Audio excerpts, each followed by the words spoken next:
Hello student, good morning to all. Let us start your online study. So student, take out your moral value book and open your chapter number 11, Two Intelligent Men.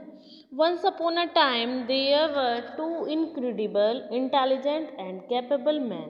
एक बार की बात है, एक जगह पर बहुत ही intelligent और कैपेबल मैन रहते थे. Their wonderful talent were obvious from an early age, और उन्होंने बहुत ही कम उम्र में बहुत ज़्यादा प्रतिभा हासिल कर ली थी जो बहुत ही आश्चर्यजनक थी. They had always know that they were special and in future everyone would come to admit how exceptional they were. और उन्हें इस बात का यकीन था कि फ्यूचर में वो एक बहुत ही ख़ास होंगे और जिसको हर कोई एक्सेप्ट करेगा. मतलब उनकी प्रतिभा को हर कोई एक्सेप्ट करेगा, वो इतने ज़्यादा कैपेबल थे. Each of them developed in a different way, और इसी तरीके से वो हर एक वे में बहुत ज़्यादा डेवलप थे. One of them used all his talent and intelligence to have a successful career and show everyone his superiority. उनमें से एक ने अपनी कैरियर बनाने के लिए प्रतिभा और बुद्धिमत्ता का इस्तेमाल किया और वो बहुत ही श्रेष्ठ इंसान बन गया. He took part in all kinds of competition, visited all the most important places and was great at make friends in high places. और जो उसमें से एक व्यक्ति था वो बहुत ही ज़्यादा समझदार था और इंटेलिजेंट था, अपने आप को इंटेलिजेंट भी मानता था, और उसने कई तरह के कंपटीशन किए और वो लोगों से मिलता था जगह जगह जाकर, और बड़े बड़े लोगों से अपनी मित्रता बढ़ाना चाहता था.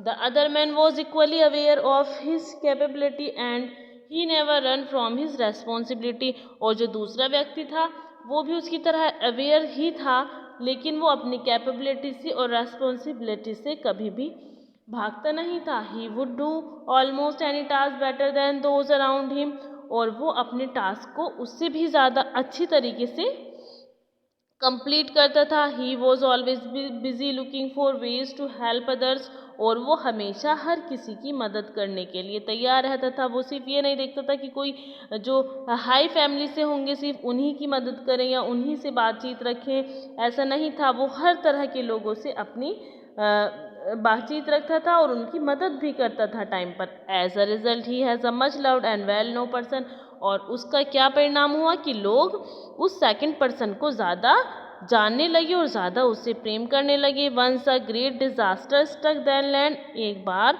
एक बहुत ही खतरनाक आपदा आती है जिससे ज़मीन फट जाती है. There were problems and measurable far and wide, और चारों तरफ बहुत सारी समस्याएं होती हैं जो दूर तक होती हैं. The first of those brilliant young man had never come across anything, जो पहला ब्रिलियंट यंग मैन था वो कभी भी उधर नहीं आया. But his brilliant ideas work successfully through out the land, जबकि वो उनके लिए बहुत ही शानदार आइडियाज़ दे रहा था और उसकी वो आइडियाज़ काम भी आ रहे थे. ही managed throughout the land, he managed to slightly improve the situation, but the second young man was used to solve all kinds of problem.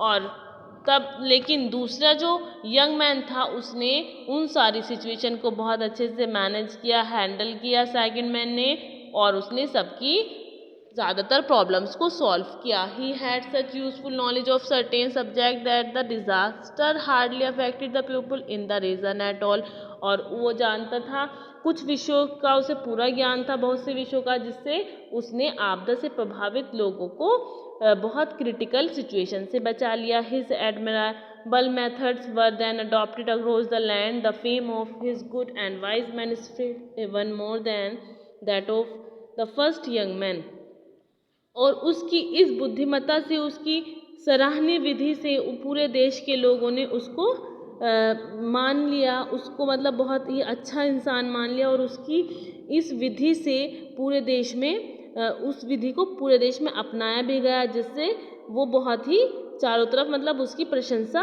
फैल गई. और उसकी जो प्रशंसा थी वो फर्स्ट मैन से ज़्यादा थी। Indeed he was soon elected governor of the whole nation, और जल्द ही उसे लोगों ने राष्ट्र गवर्नर की रूप में स्वीकार किया। The first young man then realize than the greatest fame and wisdom lie in the impact we have on others and in the need to improve our self every day. और इस तरह first young man को realize हुआ कि प्रसिद्धि और ज्ञान सिर्फ अपने तक रखना सही नहीं है, उसको दूसरों तक पहुंचाना चाहिए, और उसके साथ साथ अपने के साथ साथ दूसरों में भी ज्ञान की भावना को बढ़ाना चाहिए, और जो हमारी प्रॉब्लम्स हैं उनको सुधार करना की बहुत ज़्यादा ज़रूरत है हर day. He never again took part in competition or in vain show of his ability. So now on the would always be ready to offer a helping hand to all. और उन्होंने फिर कभी भी किसी कॉम्पिटिशन में भाग नहीं लिया, और अब वो हर वक्त सभी लोगों की मदद करने के लिए तैयार रहने लगे। तो इस तरीके से स्टूडेंट्स इस चैप्टर को हम यहीं पर फिनिश करते हैं। And read this chapter again and